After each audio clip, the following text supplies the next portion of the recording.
ஒரு சிறிய கிராமத்தில் ஒரு நல்ல மனசு கொண்ட சிறுமி வாழ்ந்தாள். அவள் வாழ்க்கையை மாற்றப்போகும் ஒரு சம்பவம் நடந்தது. அந்த நாள் மழை கொட்டி தீர்ந்தது. வீட்டிற்கு திரும்பிக் கொண்டிருந்த சிறுமி சாலையோரத்தில் ஒரு நாய்க்குட்டி நடுங்கிக் கொண்டிருப்பதை பார்த்தாள். ஐயோ பாவம், பயப்படாதே, நான் இருக்கேன் என்றாள். அவள் அதை மெதுவாக தூக்கி தன் கைகளில் அணைத்து கொண்டாள். அவள் அந்த நாய்க்குட்டியை வீட்டிற்கு கொண்டு சென்றாள். அதற்கு உணவு கொடுத்து பராமரித்தாள். இப்போ இருந்து நீ என் நண்பன், உன் பெயர் பப்பு என்றாள். அந்த நாளிலிருந்து அவர்கள் இருவரும் பிரியாத நண்பர்களாக ஆனார்கள். விளையாடி சிரித்து மகிழ்ந்தார்கள்.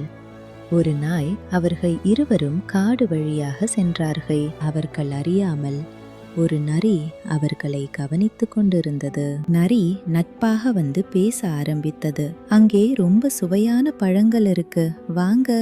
சிறுமி நம்ப ஆரம்பித்தாள்.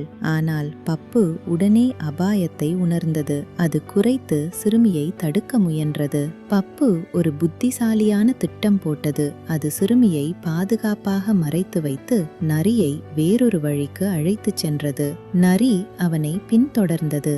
திடீரென்று நரி ஒரு கண்ணியில் சிக்கிக் கொண்டது. சிறுமி ஓடி வந்து பப்புவை அணைத்து கொண்டாள். நீ என்னை காப்பாத்திட்டே, நன்றி என் நண்பா.